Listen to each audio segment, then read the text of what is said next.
जी सब तो पहले अस्सलाम वालेकुम तमाम ਜ਼ਿਮੀਂਦਾਰ ਭਰਾਵਾਂ ਨੂੰ। उम्मीद है सारे ਜ਼ਿਮੀਂਦਾਰ ਭਰਾ खैरियत ਦੇ ਨਾਲ ਹੋਣਗੇ। जी भाईजान ਤੁਹਾਡੇ ਸਾਹਮਣੇ ਅਸੀਂ ਆਪਣੇ ਅੱਜ ਗੰਨੇ ਦੇ ਖੇਤ ਦੇ ਵਿੱਚ ਖੜੇ ਆ। ਇਹ ਸਾਡਾ ਗੰਨੇ ਦਾ ਖੇਤ ਦੂਸਰੇ ਸਾਲ ਦੇ ਵਿੱਚ ਮੁੱਢ ਹੈ। ਇਸ ਗੰਨੇ ਦੇ ਖੇਤ ਦੇ ਵਿੱਚ ਅਸੀਂ ਅੱਗ ਨਹੀਂ ਲਗਾਈ ਖੋਰੀ ਨੂੰ।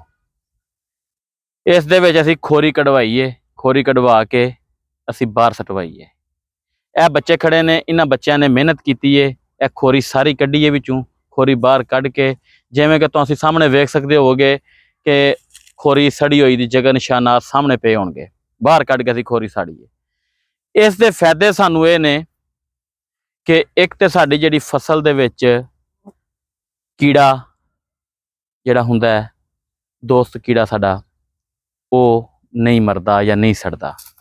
ਉਸ ਦੇ ਨਾਲ ਜਿਹੜੀ ਇਹ ਘੋੜਾ ਮੱਖੀ ਏ, ਇਸ ਦੀ ਸ਼ਿਕਾਇਤ ਘੱਟ ਏ।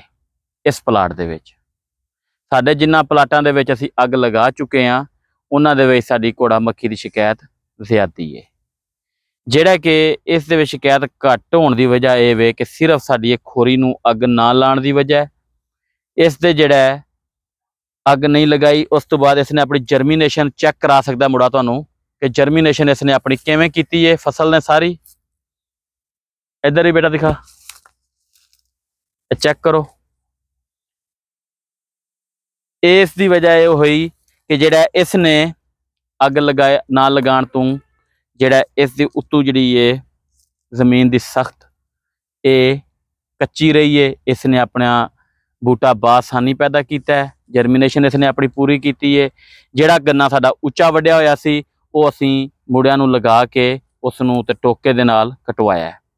ਕਟਵਾਉਣ ਤੋਂ ਬਾਅਦ ਜਿਹੜਾ ਇਸ ਨੂੰ ਅਸੀਂ ਜਿਹੜਾ ਇਸ ਨੇ ਆਪਣੇ ਸ਼ਗੂਫੇ ਕੱਢ ਲਏ ਨੇ ਜ਼ਮੀਨ ਦੇ ਵਿੱਚੋਂ ਬਾਹਰ, ਅਸੀਂ ਇਸ ਨੂੰ ਪਾਣੀ ਲਗਾਇਆ, ਨਾਲ ਇਸ ਨੂੰ ਖਾਦ ਵਗੈਰਾ ਲਗਾਈਏ।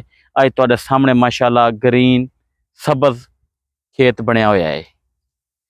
ਇਹੀ ਵਜ੍ਹਾ ਹੁੰਦੀ ਹੈ ਕਿ ਸਾਨੂੰ ਖੋਰੀ ਨੂੰ ਅੱਗ ਨਹੀਂ ਲਾਣੀ ਚਾਹੀਦੀ। ਅੱਗ ਲਾਉਣ ਦੇ ਨੁਕਸਾਨਾਤ ਨੇ, ਅੱਗ ਨਾ ਲਗਾਉਣ ਦੇ ਫਾਇਦੇ ਨੇ। ਇਹ ਹਰ ਜ਼ਿਮੀਂਦਾਰ ਭਰਾ ਦੀ ਆਪਣੀ ਸੋਚ ਹੁੰਦੀ ਹੈ। ਇਹ ਹਰ ਜ਼ਿਮੀਂਦਾਰ ਭਰਾ ਦਾ ਆਪਣਾ ਹੀ ਤਰੀਕਾ ਹੁੰਦਾ ਹੈ ਕਿ ਉਸਨੇ ਕਿਹੜੇ ਤਰੀਕੇ ਦੇ ਨਾਲ ਫਸਲ ਪਾਲਣੀ ਹੈ, ਕਿਹੜੇ ਤਰੀਕੇ ਨਾਲ ਆਪਣੀ ਫਸਲ ਕਵਰ ਕਰਨੀ ਹੈ। ਸਾਡਾ ਆਖਣ ਤੇ ਭਰਾਵਾਂ ਨੂੰ ਇਹੀ ਹੋਏਗਾ ਕਿ ਜਿਹੜਾ ਕਿ ਫਸਲ ਦੇ ਵਿੱਚ ਜਿਹੜੀ ਮੋਢੀ ਗੰਨੇ ਦੀ ਫਸਲ ਹੋਈ ਦੀ ਉਸ ਦੇ ਵਿੱਚ ਅੱਗ ਨਾ ਲਗਾਓ। ਅੱਗ ਨਾ ਲਗਾਉਣ ਦੀ ਵਜ੍ਹਾ ਦੇ ਫਾਇਦੇ ਹੋਣਗੇ। ਅਗਰ ਤੁਹਾਨੂੰ ਸਾਡੀ ਵੀਡੀਓ ਅੱਛੀ ਲੱਗੇ ਤੇ ਸਭ ਤੋਂ ਪਹਿਲੇ ਸਾਡੇ ਚੈਨਲ ਨੂੰ ਸਬਸਕ੍ਰਾਈਬ ਕਰਿਆ ਜੇ, ਬੈਲ ਆਈਕਨ ਦੇ ਬਟਨ ਨੂੰ ਦਬਾਇਆ ਜੇ, ਜਿਹੜਾ ਸਾਡੀ ਆਉਣ ਵਾਲੀ ਹਰ ਵੀਡੀਓ ਸਾਡੇ ਭਰਾਵਾਂ ਤੱਕ ਪਹੁੰਚੇ।